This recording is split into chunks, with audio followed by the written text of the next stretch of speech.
Great city के बाहरी इलाके में एक आदमी अपना रेस्टोरेंट लगभग पूरा कर चुका है। वह एक कदम पीछे हटकर अपनी मेहनत को देखता है। उसकी आंखों से खुशी के आंसू बहने लगते हैं। ये एलिसन है, एक रिटायर्ड क्लास 9 आर्किमेड्स। मुट्ठी भींचते हुए वो फुसफुसाते हैं, आखिरकार मेरा अपना रेस्टोरेंट। 5 साल हो गए। 35 साल पहले वह रोजाना की तरह स्कूल से घर लौट रहा था और उसे थोड़ी नींद आ रही थी। उसका सपना था कि वह ग्रेजुएशन के बाद एक मशहूर शेफ बने और एक छोटा सा रेस्टोरेंट खोले। लेकिन उसका यह सपना तब चकनाचूर हो गया जब एक ट्रक उसकी तरफ तेजी से आया। जब उसने आंखें खोली तो एक अनजानी दुनिया का नज़ारा उसके सामने था। उसकी आंखों को यकीन ही नहीं हो रहा था कि वह क्या देख रहा है। तभी एक हाथ उसके कंधे को थाम लेता है। अपने आप को संभालो, अगर निकासी के दौरान कोई गड़बड़ी हुई तो रास्ते में ही मर जाओगे। समझ नहीं पा रहा कि क्या हो रहा है, एलेक्सा उस आदमी से पूछता है कि वे कहाँ हैं। उसने उसे बताया कि वे लूवर्न साम्राज्य के बाहरी इलाके में स्थित ग्रेक शहर में हैं। वह सदमे में है। ये कैसी बेतुकी स्थिति है?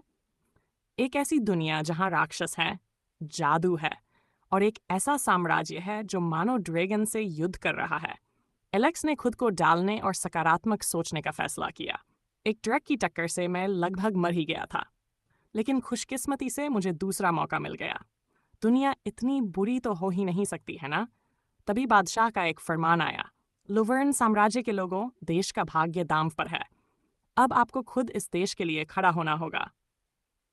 एलेक्स इस माहौल को लेकर घबरा रहा है। हमारे सम्राट का आदेश है, आओ हम शूरवीरों के नाम पर लड़ें। यह सुनकर वह हक्का बक्का रह गया। उसे समझ ही नहीं आ रहा था कि इस स्थिति का क्या जवाब दे। युद्ध छिड़ गया और उस युवक को ड्रैगन पर हमला करने वाली सेना में शामिल होना पड़ा। इसलिए वह भी सेना में भर्ती हो गया। एलेक्स ने अफसोस जताया, तुम्हें मुझे ट्रक से टकराने देना चाहिए था। जल्द ही अपनी जादुई प्रतिभा के कारण उसे जादूगरों के दस्ते में शामिल कर लिया गया।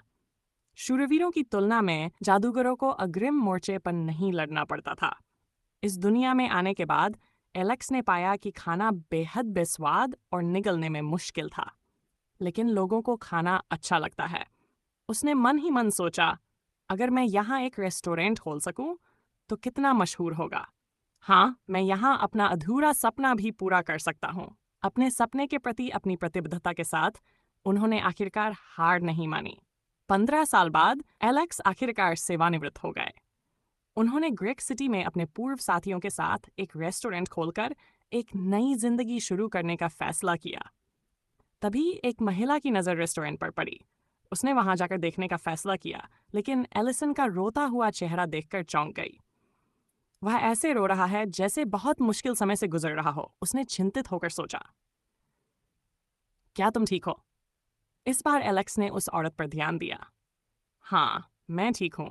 मैं बस इतना खुश हूँ कि आखिरकार मैं अपना रेस्टोरेंट खोल पाया, उसने आंसू पोंछते हुए कहा। बातचीत के बाद उसे पता चला कि उसका नाम रेन था, जो पास की एक दुकान की मालकिन थी। रेन ने फिर पूछा कि क्या वह अकेले ही रेस्टोरेंट का काम संभालता है। एलेक्स ने जवाब दिया कि वह अपने एक दोस्त के साथ है जो उस समय गहरी नींद में सो रहा है।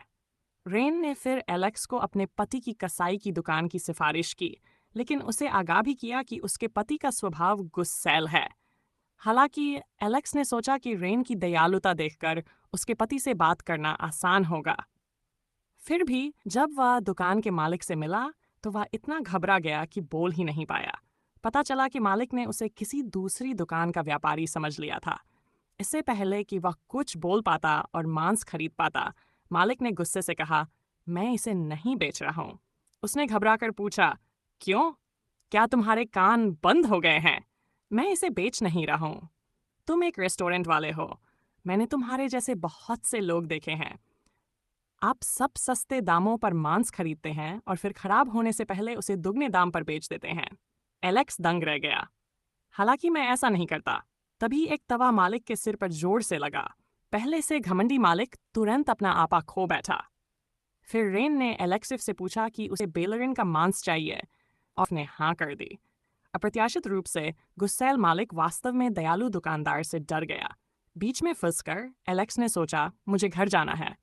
तवे की धमकी के बीच मालिक को आज्ञाकारी होकर मांस लाना पड़ा। दुकानदार को बहुत दुख हुआ और उसने बताया, वह भी कभी सैनिक था, लेकिन एक सहकर्मी के धोखे में आकर इस तरफ मुड़ गया। इसी बीच मालिक मांस ले आया और एलेक्स को अपना हुनर दिखाने का इशारा किया। लेकिन जब एलेक्स ने बैग की जांच की तो वह बेलरिन का मांस नहीं था। क्या तुम्हें लगता है कि मैं तुम्हें कीमती बेलरिन का मांस दूंगा? बेलरिन का मांस बहुत अच्छी क्वालिटी का होता है और चाहे तुम इसे कैसे भी खाओ, स्वादिष्ट ही होता है। मैं इसे सिर्फ मेरी मंजूरी से ही दूंगा, वरना तुम्हें चर्बी का एक टुकड़ा भी नहीं मिलेगा। चलो देखते हैं तुम कितना स्वादिष्ट खाना बना सकते हो। मुझे उम्मीद नहीं थी कि बेलरिन की जगह मुझे ये मांस मिलेगा। दुकानदार की बात पूरी होने से पहले ही एक और तवा उसके सिर के पीछे की तरफ आ गिरा। दुकानदार ने एलेक्स को अपनी शर्तें नजरअंदाज करने का इशारा किया। कड़ी शर्तों के बावजूद एलेक्स मालिक की बात मान गया और उन्हें उसी शाम अपने रेस्टोरेंट में अपना खाना चखने के लिए आमंत्रित किया। रेन थोड़ा हैरान हुआ। इसके बाद एलेक्स पूरे आत्मविश्वास से चला गया, लेकिन रेन को थोड़ी चिंता हुई कि ये वूबा केट की चर्बी है। इस दुनिया में पशुओं और जानवरों के नाम एलेक्स की जगह से बिल्कुल अलग होते हैं। गायों को वूका, मुर्गियों को पैलेंक, भेड़ियों को बेलरिन और सुअरों को वूबा कहा जाता है। बेलरिन का मांस एक महंगा उत्पाद माना जाता है, जबकि सबसे किफायती विकल्प सुअर का मांस है। लेकिन स्थानीय लोगों को सुअर के पेट का स्वाद पसंद नहीं आता। पोर्क बेली की गुणवत्ता को देखते हुए इसे भूनना स्वाभाविक रूप से सबसे स्वादिष्ट होता है। इससे पहले स्वाद को बेहतर ढंग से सोखने के लिए मांस को कई बार काटना पड़ता है। भूनने के दौरान सतह की नमी जल्दी वाष्पित हो जाती है, जिससे यह ज्यादा कुरकुरा हो जाता है। क्या मांस काटने के लिए राक्षसों को तुरंत मारने वाली तकनीक का इस्तेमाल करना अतिशयोक्ति नहीं थी? तभी दरवाजे की घंटी बजी और रेन दंपत्ति आ गए। एलेक्स ने उन्हें कुछ देर रुकने को कहा, जबकि रेन रेस्टोरेंट के साफ सुथरे माहौल की तारीफ कर रही थी। नोएल खुद को कुछ शिकायत करने से नहीं रोक पाया। रेन ने चुपचाप एक फ्राइंग पैन निकाला। उसे लग रहा था कि उसका निचला हिस्सा पर्याप्त चमकदार नहीं है। दूसरी तरफ एलेक्स रोस्ट बनाने की तैयारी कर रहा था। रोस्टिंग ट्रे को गर्म करने के बाद उसने उस पर हल्के से तेल लगाया। चूंकि सुअर के पेट में चर्बी ज्यादा होती है, इसलिए इसे चिपकने से बचाने के लिए इसे कम ब्रश से रगड़ना चाहिए। मांस डालते समय त्वचा की तरफ से शुरू करें, वरना जैसे जैसे अंदर का हिस्सा पकना शुरू होगा, त्वचा सूख सकती है, जिससे भूनने की एकरूपता प्रभावित होगी। स्वादिष्ट खाना पकाने से आवाजें जैसे सुअर के मांस की तड़क भड़क भूख और भी बढ़ गई। सुअर की खाल तलने के बाद आंच को कम कर दें ताकि खाल के किनारों पर थोड़ा रंग आ जाए। नमक छिड़कने के बाद सुअर के पेट को अच्छी तरह से भून लें ताकि अंदर का तापमान एक समान रहे। फिर मांस को खाने लायक आकार में काट लें। फिर खाने के साथ सलाद तैयार करें। हालांकि स्थानीय लोग सिर्फ रैप खाने के इस तरीके से परिचित नहीं होंगे, एलेक्स ने सोचा कि यह मिश्रण खाने को और भी स्वादिष्ट बना देगा। भुने हुए पोर्क बेली के भरपूर स्वाद को संतुलित करने के लिए तरह तरह की सब्जियां और चटपटे मसाले इस्तेमाल किए गए हैं। श्री नोएल बहुत सावधानी बरत रहे थे, इसलिए अनावश्यक चीजों को शामिल न करना ही बेहतर था। अंत में उन्होंने इसे सलाद और भुने हुए पोर्क बेली के साथ परोसा। जब भुना हुआ मांस परोसा गया तो रेन ने अनुमान लगाना शुरू कर दिया। वाह, ये तो बहुत स्वादिष्ट लग रहा है। मिस्टर नोएल, जो अभी भी चिड़चिड़े थे, बोले, ये तो बस दिखावट है। फिर रेन ने मांस का एक टुकड़ा उठाया, बस एक ही निवाला। कुरकुरा वुबा मीट मुंह में ऐसे खिल रहा था मानो मैदानों पर दौड़ रहा हो। रेन खुद को रोक नहीं पाया और बोला, क्या ये वाकई वुबा मीट है? एलेक्स ने हाँ में सिर हिलाया। सलाद की तेज खुशबू ने वुबा मीट की चिकनाई को भी बेअसर कर दिया, एक ऐसा मिश्रण जिसकी रेन ने उम्मीद नहीं की थी। इस बीच एलेक्स ने मिस्टर नोएल की राय पूछी। तब तक नोएल की प्लेट खाली हो चुकी थी और उन्होंने कहा, यह काफी नहीं है। काफी नहीं। उन्होंने एलेक्स को और मांस परोसने का इशारा किया। तभी नोएल के सिर पर फिर से एक तवा दिखाई दिया और रेन ने चिढ़ाते हुए कहा, और चाहिए तो मांग लो। मिस्टर नोएल ने गला साफ किया। बधाई हो, तुम परीक्षा में पास हो गए। सच कहूं तो अब तक मैंने जितने भी वुबा व्यंजन खाए हैं, उनमें से यह सबसे बेहतरीन था। आप चाहे किसी भी तरह का मांस चाहें, मैं लूवर्न एम्पायर से सबसे अच्छा मांस उपलब्ध कराऊंगा। एलेक्स, श्री नोएल की इस पहचान के लिए बहुत आभारी था। आपके साथ काम करके खुशी हुई। मिस्टर नोएल ने फिर कहा, अब मैं बस और भुना हुआ मांस खाना चाहता हूँ। एलेक्स थेन ने उन्हें एक पल रुकने का इशारा किया। इसी बीच रसोई से आती खुशबू एक लड़की के कमरे में पहुंची और वह अचानक आई खुशबू से आकर्षित हो गई। मुझे कुछ स्वादिष्ट सा महसूस हुआ। दृश्य बदल गया। एक हफ्ते पहले रेस्टोरेंट खुलने के बाद से एलेक्स ने बहुत अच्छी तरह से खुद को डाल लिया है और उसके रेस्टोरेंट को स्थानीय लोगों से भरपूर प्रशंसा मिली है। और इस सारी सफलता के पीछे इन मसालों और सीजनिंग के बिना यह संभव नहीं हो सकता था, जो इस दुनिया में दुर्लभ और महंगे हैं। इसलिए लोग इनका इस्तेमाल लापरवाही से नहीं कर सकते। इसके अलावा यहाँ के उत्पादों की गुणवत्ता और विविधता की तुलना आधुनिक दुनिया के उत्पादों से नहीं की जा सकती, लेकिन एलेक्स के पास इन्हें प्राप्त करने का एक तरीका है। उसने समन चक्र के बीच में एक सोने का सिक्का रखा और एक जादुई मंत्र पढ़ने के बाद आधुनिक वस्तुएं उसके सामने प्रकट हुई। इस दुनिया का समन जादू आधुनिक दुनिया से वस्तुएं ला सकता है। ये एक ऐसा मंत्र है जो एलेक्स को अपनी मूल दुनिया में वापस जाने का रास्ता खोजते समय मिला। हालांकि वस्तुओं के आकार और वजन की कुछ सीमाएं हैं, फिर भी इससे उसे पहले ली है। हालांकि ये अप्रत्यक्ष रूप से ये भी साबित करता है कि ये एक आदर्श मंत्र नहीं है, क्योंकि ये एलेक्स पैक को उसकी मूल दुनिया में ले जाने के अपने मुख्य उद्देश्य में सफल नहीं हुआ है। इसके अलावा किराने की दुकान का खाना जब तक कि ताज़ा मांस, अंडे या सब्जियों जैसे प्रसंस्कृत न हो, खराब हो जाता है। इसका विशिष्ट कारण अभी भी स्पष्ट नहीं है। हालांकि एलेक्स में एक उच्च पदस्थ जादूगर की क्षमताएं हैं, फिर भी वह दिन में सिर्फ एक बार ही बुला सकता है। तभी उसने अपनी प्यास बुझाने के लिए 2 बियर लेने की सोची, लेकिन जब उसने फ्रिज खोला तो पाया कि वह खाली था। एलेक्स ने तुरंत स्थिति का अंदाजा लगा लिया। रुरिन सो रही थी कि अचानक उसके सिर पर दस्तक हुई।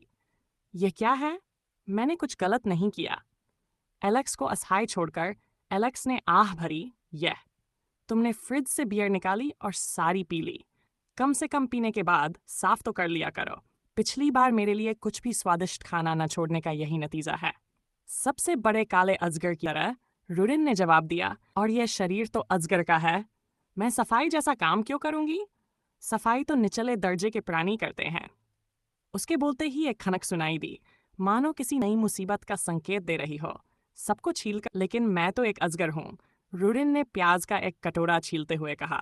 जैसा कि रुरिन ने खुद कहा था, उसका असली रूप एक काला अजगर है। एलेक्स ने उसे अनाथ होने के बाद पाया। उसने ड्रैगन युद्ध में अपनी माँ और मातृभूमि खो दी थी। हालांकि वह सैकड़ों वर्षों से जीवित है और मानव रूप धारण कर चुकी है, फिर भी एक ड्रैगन के लिए वह अभी भी जवान है। शायद इसीलिए वह नासमझ है। इसलिए एलेक्स ने उसे अपने साथ रखने का फैसला किया, और उसकी दयनीय हालत देखकर एलेक्स ने उसके लिए स्टेक बर्गर बनाने का वादा किया। तभी जब वे रात के लिए बंद होने ही वाले थे, दरवाजे की घंटी फिर बजी और मिस्टर नॉल अंदर आए। वे परेशान लग रहे थे और अंदर आते ही उसने सबसे पहले एलेक्स से ड्रिंक और कुछ स्नैक्स मांगे, लेकिन रुरिन फ्रिज में रखी बियर पहले ही पी चुका था। मुझे उसे ये देना चाहिए। किस्मत से शराब की एक बोतल मंगवाई। एलेक्स ने मिस्टर नॉल को उनका ऑर्डर दिया। मिस्टर नॉल को शराब खत्म करने में ज़्यादा समय नहीं लगा। एलेक्स ने उसे फिर से शराबन पीने की सलाह दी, लेकिन शराब के नशे में मिस्टर नॉल ने अपनी परेशानी बतानी शुरू कर दी। यह सुनकर एलेक्स अचानक चौंक गया और सोचने लगा कि आखिर हुआ क्या था। फिर मिस्टर नॉल ने पूरी कहानी बताई। उन्होंने पाया कि रेन अभी कभार सज धज कर बाहर जाती थी। यह स्थिति कमहीनों से बनी हुई थी, इसलिए उसने चुपके से उसका पीछा करने का फैसला किया। लेकिन उसे पता चला कि रेन अपने भाड़े के दिनों के एक पुराने सहकर्मी से मिल रही थी, और यह व्यक्ति मिस्टर नॉल का सबसे करीबी दोस्त भी था। यह कहकर मिस्टर नॉल फूट फूट कर रो पड़े। उन्हें समझ नहीं आ रहा था कि क्या करें। यह सुनकर एलेक्स को लगा कि चीजें वैसी नहीं हैं जैसी ऊपर से दिख रही थीं।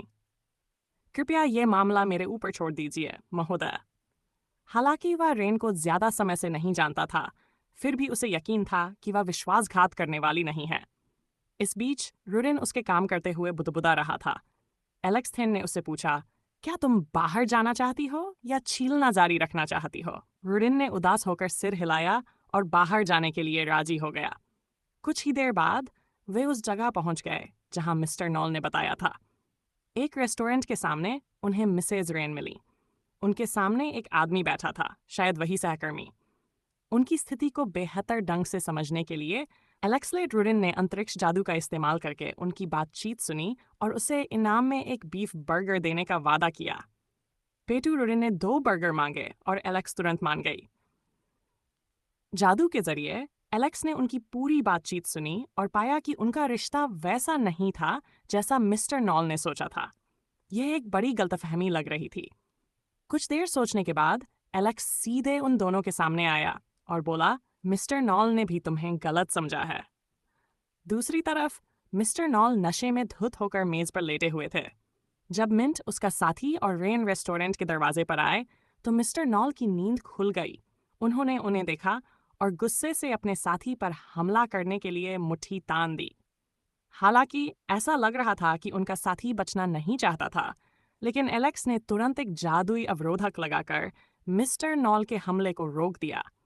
एलेक्स ने मिस्टर नॉल को सलाह दी कि उन्हें मारने से समस्या का समाधान नहीं होगा।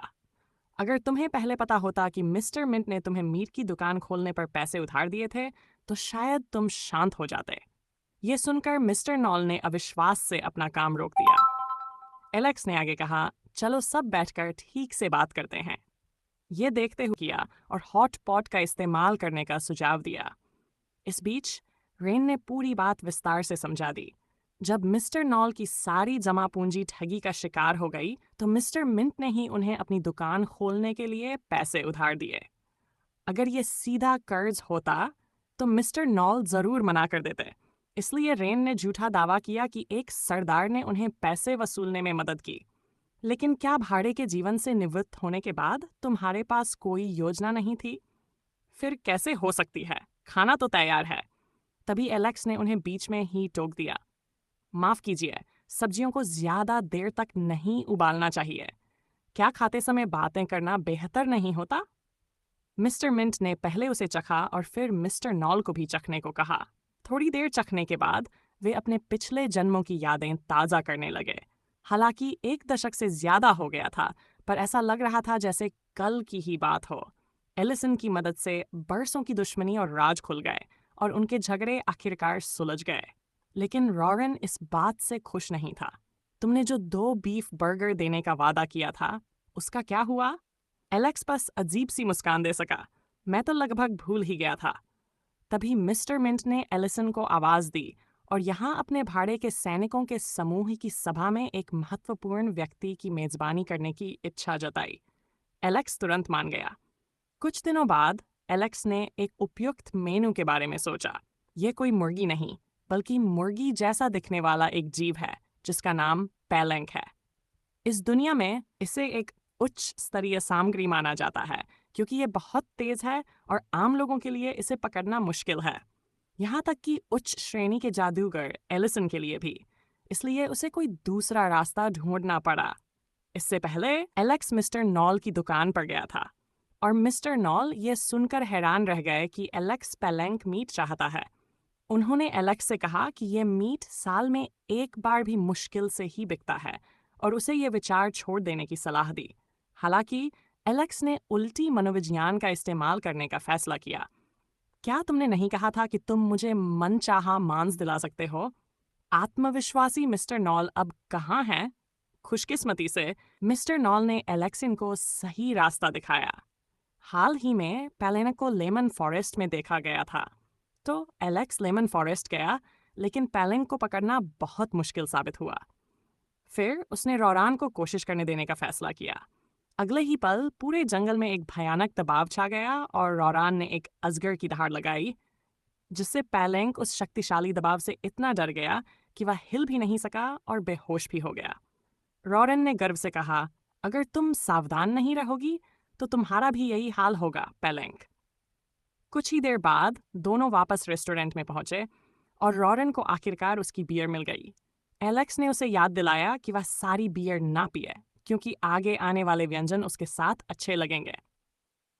ऋषि शाम की ओर मुड़ता है और मिस्टर मिंट का भाड़े का दल पहले से ही इंतजार कर रहा था। सभी एलिसन के खाने का बेसब्री से इंतजार कर रहे थे। एलिसन, माफ करना, यहाँ काफी शोर है ना? ये एक उत्सव है मिस्टर मिंट। यहाँ सन्नाटा कैसे हो सकता है? मेड अपने जूनियर मिल्टन को भी साथ लाए थे जिन्होंने कहा सीनियर ने इस रेस्टोरेंट की बहुत तारीफ की है और मैं सचमुच इसका बेसब्री से इंतज़ार कर रहा हूँ। मुझे उम्मीद है कि यह आपकी उम्मीदों पर खरा उतरेगा। फिर उनके सामने एक सुनहरा तला हुआ चिकन रखा गया। एलेक्स ने कहा, मुझे यकीन है कि सभी लोग पैलेंके के बारे में जानते होंगे, है ना? ये पैलेंके के मांस से बना एक स्वादिष्ट व्यंजन है। मिल्टन को यह देखकर झटका लगा। एक ऐसा जीव जिसे पेशेवर शिकारी भी नहीं पकड़ पाते। भोजन में बदल जाने पर एलेक्स ने उनसे आग्रह किया कि वे इसे गर्मा गर्म खाएं, क्योंकि तभी इसका स्वाद सबसे अच्छा होता है। उन्होंने पहली बार पैलेंके का मांस खाया था और एक ही निवाले ने इसके स्वाद से उन्हें मंत्रमुग्ध कर दिया। सुनहरे कुरकुरे होने तक तली हुई बाहरी परत हर निवाले के साथ एक समृद्ध बनावट देती थी जो लाजवाब थी। मिल्टन ने लगातार 2 खा लिए। अरे मिल्टन, इसे अकेले मत खाओ। एलेक्स जानता था कि यह भोजन बहुत सफल रहा, लेकिन अब मेहमान बहुत ज्यादा थे और एलिसन अकेले काम नहीं चला सकता था, इसलिए उसने रूरॉन को मदद के लिए इशारा किया। लेकिन रूरॉन हिचकिचा रहा था, शिकायत कर रहा था, क्या तुम सच में एक नेक ड्रैगन से इंसानों की सेवा करवा रहे हो? यह सुनकर एलिसन दंग रह गया। फिर एलेक्स ने अपने स्कर स्तरीय अभिनय कौशल का प्रदर्शन किया और तुरंत अपना लहजा बदलते हुए कहा, अगर तुम्हें पसंद नहीं है तो भूल जाओ। युद्ध के बाद हम साथ मिलकर एक रेस्टोरेंट खोलेंगे और उसे साथ मिलकर चलाएंगे। मुझे लगता है कि भावनाएं बदल सकती हैं, लेकिन अभी तो मैं अकेले ही ठीक हूँ, तुम वापस जा सकते हो। यह सुनकर रूरॉन चौंक गया और तुरंत बोला, मैं अभी काम पर लग जाऊंगा। बेशक एक ड्रैगन के लिए बियर परोसना कोई समस्या नहीं होनी चाहिए। फिर एलेक्स ने खाना बनाने का काम संभाला, जबकि रूरॉन ने खाना और बियर परोसने का काम संभाला। दोनों आधे दिन तक व्यस्त रहे। आखिरकार थककर मेज पर गिर पड़े। रूरॉन ने आह भरी, क्या अब सब खत्म हो गया? एलेक्स ने उसके लिए खाना पहले ही तैयार कर रखा था और थकी हुई रूरॉन ने फ्राइड चिकन खा लिया, एलिसन के बनाए हुए खाने से बहुत संतुष्ट। एलिसन को हैरानी हुई कि उसने सफाई में भी मदद की और उसने मजाक किया, क्या तुम आखिरकार थोड़े बड़े हो गए? रॉन अचानक बुदबुदाया, धीरे से एलिसन के कंधे पर झुकते हुए बोला, क्योंकि यह हमारा रेस्टोरेंट है। थके हुए रॉन को देखकर एलेक्स भी बहुत खुश हुआ। तभी एलेक्स को एक अजीब सी उपस्थिति का आभास हुआ जो चुपचाप आ रही थी, और रूरॉन ने तुरंत एक जानी पहचानी गंध महसूस की जो एलिसन के पीछे बेतहाशा छिपी हुई थी। जैसे ही दरवाजा धीरे धीरे खुला, एलेक्स भी बेचैन हो गया। इंसानों के शहर मुझे हमेशा नाखुश करते हैं। बहुत समय हो गया ब्लैक ड्रैगन एल्डर मचाडाना मुलाकात नहीं हुई। एल्डर की आवाज आई और एलेक्स समझ गया कि वह रूरॉन के लिए यहाँ आया है। पता चला कि इससे पहले ड्रैगन जाति ने रूरॉन और उसकी मां को छोड़ दिया था। हालांकि एलेक्स उसे ले गया था, लेकिन ब्लैक ड्रैगन जाति ने उसे नहीं रोका, जो उस समय उनका वादा था। हालांकि अब एल्डर ने यह कहते हुए अपनी बात से मुकरने का इरादा किया, वादों का एक क्रम होता है, वे क्रमिक होते हैं। ब्लैक ड्रैगन रेस में 8 वर्ष की आयु प्राप्त करना वयस्कता माना जाता है। 8 वर्ष की आयु तक बिना अपनी मांद के रहने वाले ड्रैगन को पवित्र भूमि के लिए प्रस्थान करना होगा। अगले साल जब रूरॉन 8 साल की हो जाएगी तो उसे पवित्र भूमि पर जाना होगा। ये ड्रैगन जाति का नियम है, इसे कोई नहीं तोड़ सकता। नियम तोड़ने का मतलब है युद्ध। एलेक्स ने धीरे से आ भरी, अगर ऐसा है तो चलिए शुरू करते हैं।